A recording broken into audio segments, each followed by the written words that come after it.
There will not be a single number or variable in this video. Math is so much more than the arithmetic that likely comes to your mind when I say the word math. Math is also logic, the process by which we construct arguments and determine truth. Not truth as in the opposite of lying, like you or I would think of it, but certainty within the confines of the laid out assumptions. There are many ways to arrive at a certainty in the context of math. You've likely heard of a mathematical proof before. One of them, and the one I'll be using for the majority of this video, is called proof by contradiction. This proof has you assume that the thing you want to prove is actually false. Then, you show why this thing being false breaks some other fundamental fact. You create a contradiction, and therefore show that the thing can't be false and must be true. This type of proof is especially useful if you want to prove that something is not the case, as proving a negative is usually a trickier task than proving a positive. It's easier with an example. Let's say that you want to prove Carol is not the Roaring Knight. If we're to prove it by a contradiction, we start by assuming Carol is the knight, and see where that takes us. Kris and Susie encounter Carol in her home. They walk straight to the church and encounter the Roaring Knight, without seeing Carol anywhere along the way. This creates a contradiction.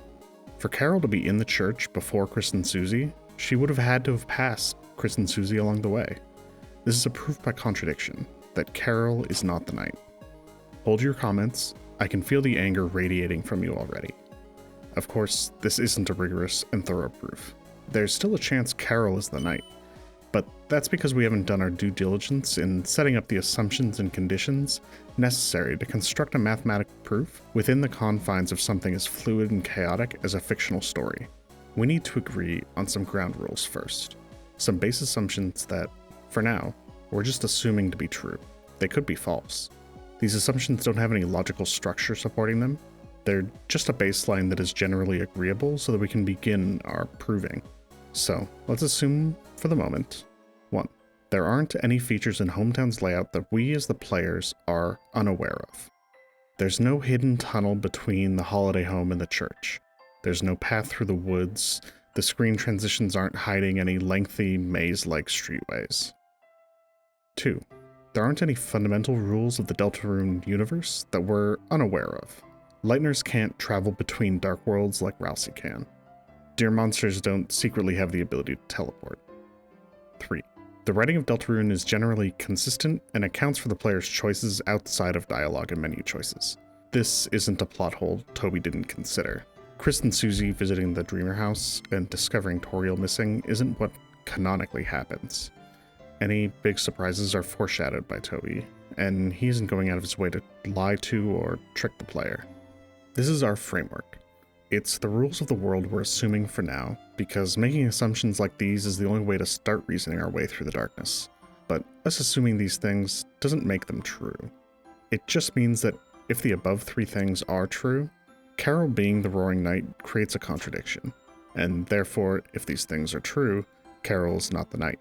But this framework is just assumptions. There's no inherent truth to it. If we want to prove 2 + 2 = 5, we can do so. If we invent a framework wherein the set of rules dictate that every addition secretly adds an extra 1 to it.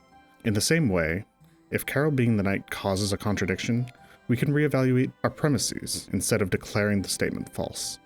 Maybe you think it's likely that the shelter is connected to the mayor's home.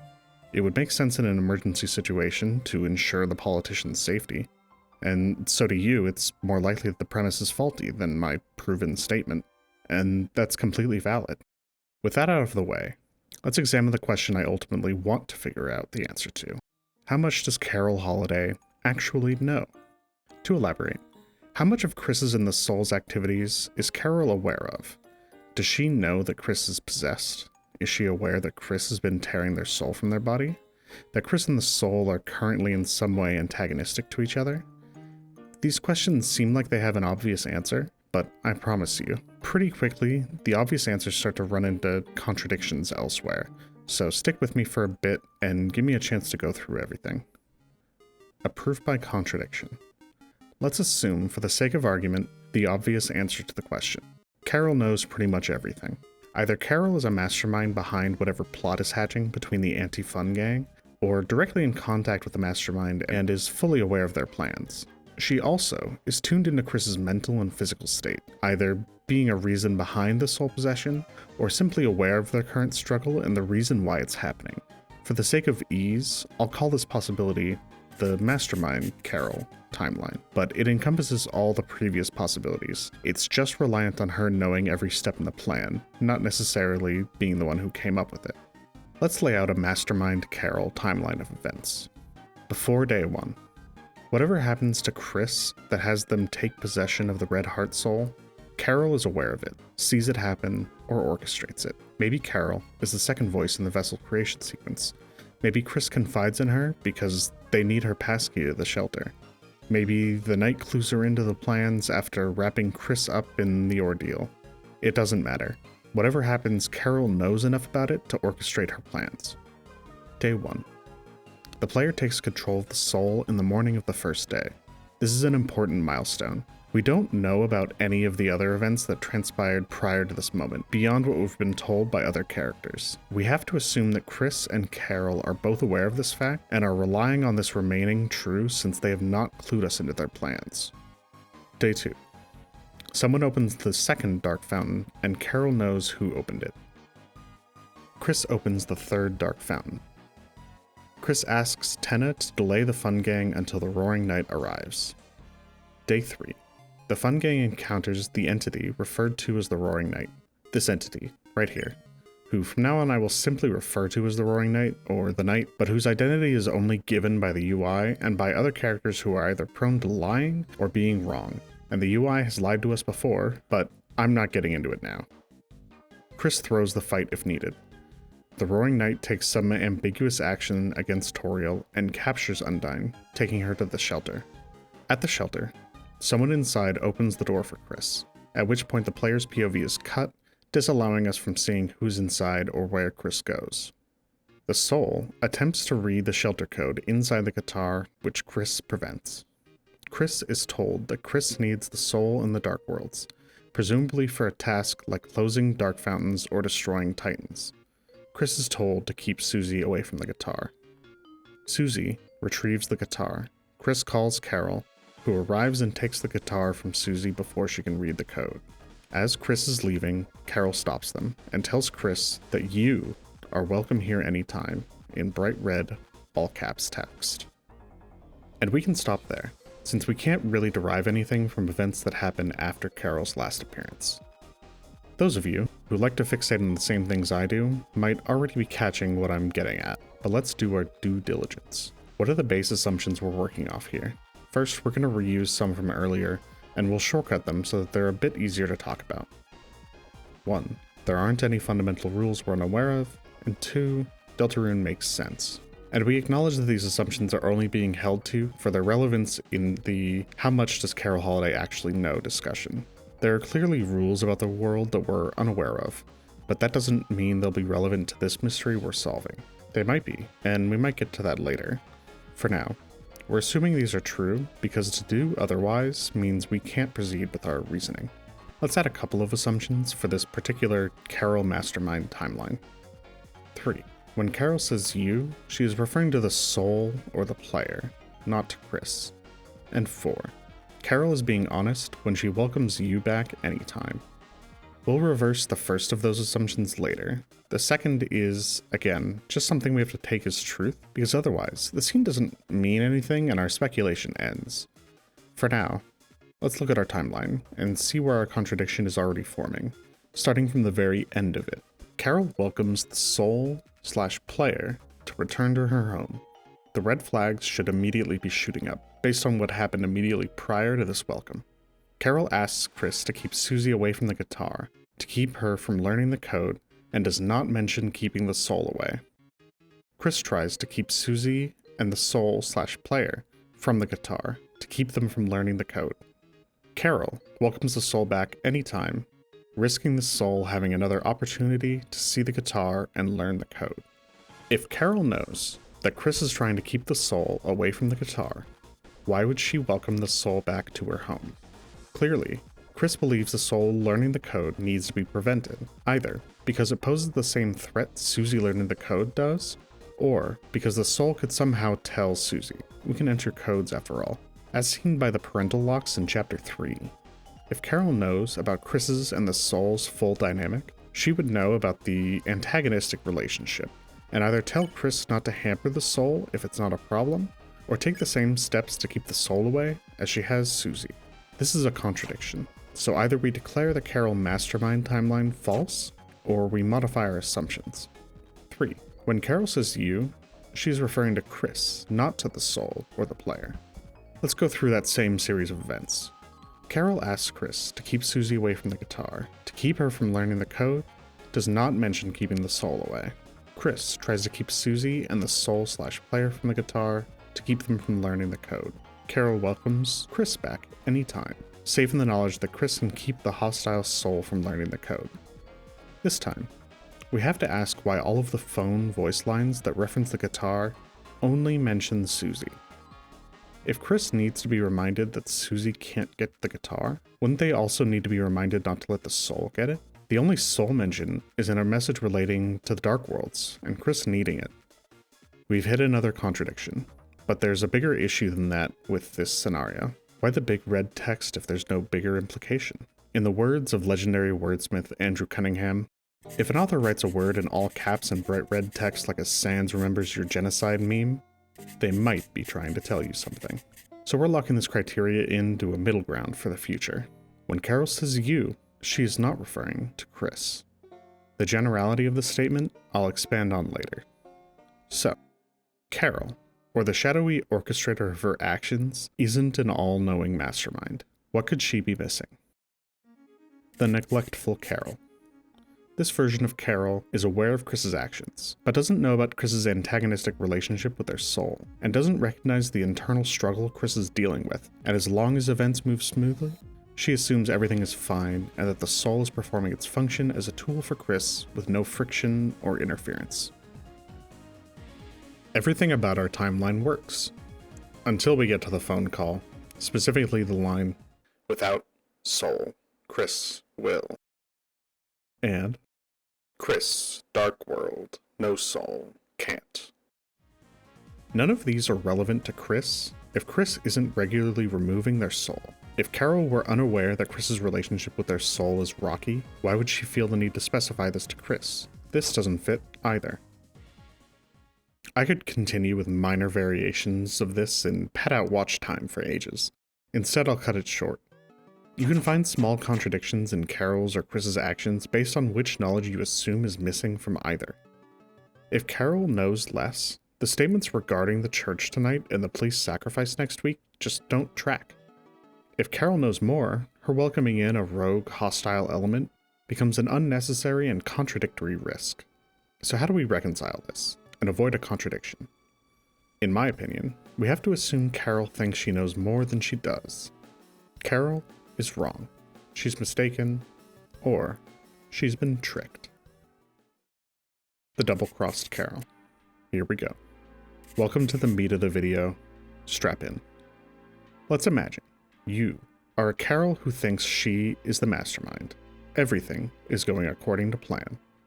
Dark fountains are being opened and closed. Undyne has been captured. The church is ready to have a dark fountain opened in it, and you get a call from Kris's number. It's your loyal compatriot. Susie and Noelle are in your living room, and your ally informs you that Susie is looking for the code, a threat to the shelter. But everything's okay. Your ally tells you that they're the one who's been tasked with the code's retrieval, and they can sandbag the task and fail with Susie none the wiser. So you decide to return to your preparations. A short time later, another dial from Kris's number. Susie has the guitar. A threat has become a crisis. Susie has to keep believing your ally is aiding her. They can't seize the guitar back openly. You return home just in time and retrieve the guitar. Your ally has done well to help avert the crisis. A pat on the back, a kind word. And while Noelle, Susie, and Asgore are nearby, you can't be too explicit about it, but a signal, a note, that they are welcome here anytime is in order. Because you're not speaking to Kris right now. You haven't been since long before day 1 in our timeline. Your ally has been the soul the whole time, not Kris. At least, as far as you knew. Now, imagine you're Kris. An indeterminate amount of time before day 1 in the hometown shelter, you're possessed by a hostile soul. Either your own being controlled by someone else, or your soul replaced with another's. We'll call this being the demon soul. Control of your body has been taken from you totally and completely. A flesh puppet on strings, the puppeteer, the demon soul, having you dance to the whim of Mayor Carol Holiday. You've no choice but to bide your time for an opening to free yourself while Carol and the soul communicate via phone call every night, diligently deleting the call records every time. But you've a flying ace up your sleeve. Someone taught you how to, or you saw someone before you pull a soul from a human body. Day 1 rolls around. This is your chance. The plan's being enacted, and you're constantly on the lookout to wrest some freedom away from your occupier. But there's been a change. Your actions are less purposeful. The soul is looking through your drawers, at your bed, inspecting everything like it's never seen any of it before. When Toriel takes you to school, it doesn't immediately rush to the Dark Fountain to accomplish its task. You're going to class? Why? This wasn't the plan Carol told the demon soul. Something's gone awry, but as fate would have it, still, you end up sealing the first fountain. Maybe Susie was or wasn't part of the original plan Carol had, but that's what she's dealing with now. It's time to check in, but the soul either doesn't want to, or doesn't know how to, call Carol. You have to do it. But now there's a problem. Your voice is wrong. When the soul has been controlling you, your voice is gravelly, distant, like it's coming from a speaker. You tear the soul from your chest when you realize this might work. You aura farm a little to show the soul who's really in charge, then you make the call. You use what you've learned to impersonate the demon soul from the days before, and with your phone on speaker mode, you hope Carol doesn't notice the difference. You already know the plan. Computer lab dark world, then one in your own home. You worry that if Carol catches on, she'll learn that you've been partially freed, and find a way to return the soul back to its demonic origin, so you go along with it. Safe in the knowledge that the elusive mayor is hard to reach most days, and the soul doesn't know her number after all. Clearing your history has worked in keeping it in the dark. Day 3 rolls around. Undyne was taken by the night. Susie and the soul are trying to find a way into the shelter to save her. Carol doesn't want Susie getting in the shelter, and you desperately do not want the soul getting in either, just in case something in there can turn it back to normal. After all, that's where this all started. You need to keep both of them away. You can handle the soul, but if Susie learns you're working with Carol, everything falls apart. You've come to really love the fun gang, you don't want to betray them. Someday you'll find the right way to explain everything. Maybe they'll help you. But right now, you know too much. It sounds too weird, and you've already lied so much. Will they be able to forgive you? Sorry, that really turned into some self-indulgent fanfiction writing there, didn't it? But we've woven around the contradictions with this one. Not only that, it provides some good answers to the questions our previous contradictions brought up. Why would Carol be welcoming an element hostile to her plans into her home? Because she fully believes the entity she's speaking to is her ally, and has been faithfully executing her plans. Why does Kris keep the soul away from the guitar? Because the soul reaching the shelter poses a potential threat to their freedom. Further, this points to why Kris resisted us entering the digital version of the shelter. It's a fear response. Fear of the demon soul's return. Why does Kris keep Susie away from the guitar? Because Kris needs to appear like they're still possessed by the demon soul, and follow Carol's orders, or Carol will find a way to tear what little freedom Kris has away from them. But that's not all. This potential timeline of events would go a long ways towards answering many of the lingering questions we've had since Chapter 1. Why does Kris hide things from us, act against us, and not just talk to us and explain their predicament? Because Kris already had an antagonistic relationship with the soul inhabiting their body before we connected to it. If we were to learn the whole story, who's to say we wouldn't make the same choices and subjugate Kris as the demon soul did? Kris doesn't know why the behavior of the soul changed. They have no way to know that we aren't a demon. Well, at least sometimes we aren't. Why does Kris act like a zombie, shuffling around, intimidating us with their knife, all while they're clearly capable of behaving normally with us torn out? To keep the being they have full reason to believe is the demon's soul in line.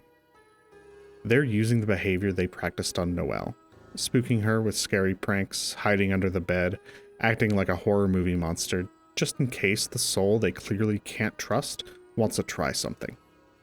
Why is Kris going out of their way to create dark fountains, despite the fact that they're risking the end of the world? Because to act against it would immediately clue Carol into the fact that they have the freedom to do so. Who knows? Maybe Kris is even confident enough upon hearing Carol's entire plan that the roaring won't end up happening, and so is willing to take the risk to further some other goal. For bonus points, it also clears up a minor wrinkle I have with the phrasing of the lines in the phone call I brought up earlier. Why would Carol be referring to Kris in the third person here? Why not, "Without soul, you will"? Because as far as Carol knows, she isn't talking to Kris. She's talking to the demon soul, her co-conspirator, and since Kris is communicating over speakerphone, Carol is none the wiser that Kris is using their normal voice, not the soul-possessed speaker voice. So we got this far. What now? Well, unfortunately for the foundation of this video, not finding a contradiction isn't a valid mathematical proof. We could endlessly list various ways this model doesn't break the story of Deltarune, but no amount of demonstration can prove positively, even within the bounds of our assumptions, that double-crossed Carol is a correct read on Toby's plans for the future. We have stacks of evidence, but what is evidence? Really, what does that word mean? And how does your average Deltarune theorist, which I guess includes me now, use the word? How can you provide evidence that a statement is true? For example, all ravens are black. Simple.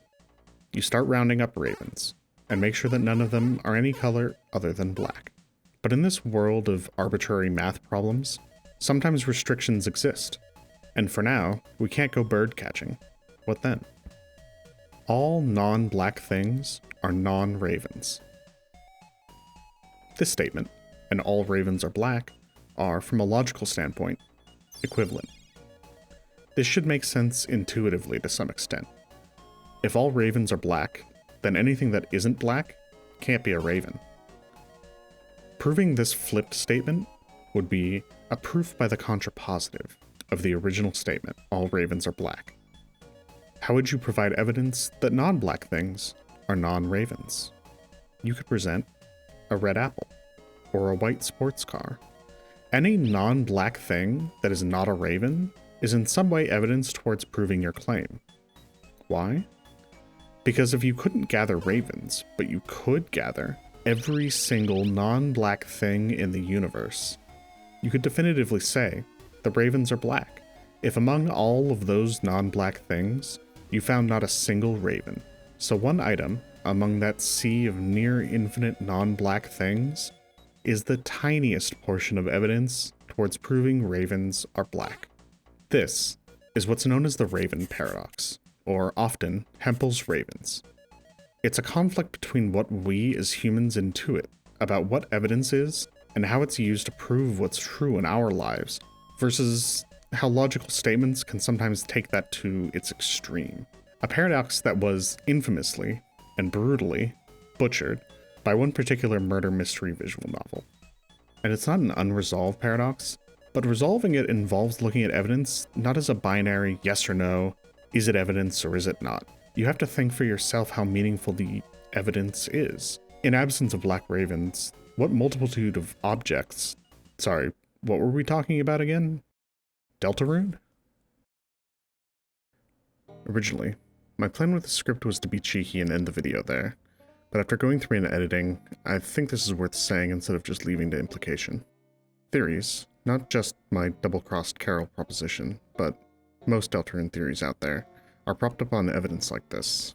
Double-crossed Carol is a theory of black ravens that I presented a lot of yellow bananas, blue pianos, and pink ducks, enough that I've taken the collective as a convincing premise for me, personally, but I haven't found any black ravens to show, nor is there no chance of a white raven showing up in Chapter 5 to strike the theory dead. That's the nature of these things, and why it's fun to put these out into the world. But when people's thresholds for convincing argument and the nature of evidence they're willing to accept differs, it can lead to some pretty disheartening statements. People don't believe X after all this evidence, it's proof that media literacy is failing. If Y is true, then it's bad writing because look at all this foreshadowing. You're delusional if you think there's any evidence backing up Z. When in 99% of cases when people direct these statements at other people, it's because they differ not in intelligence or amount of engagement and thought. It's because they differ in the base premise of what is evidence and how much that evidence is worth to them. I saw plenty of these types of insults on social media and elsewhere before my first video, but seeing some of that in the comments of the second soul possession theory video was pretty sad, honestly. Even when I tried to bundle in the message about not being antagonistic to the author and other readers, you can direct all that at me. I don't mind if you think I'm delusional, but try not to throw those comments at other people down in the box down there or elsewhere. There's just no need for it. Thanks for watching.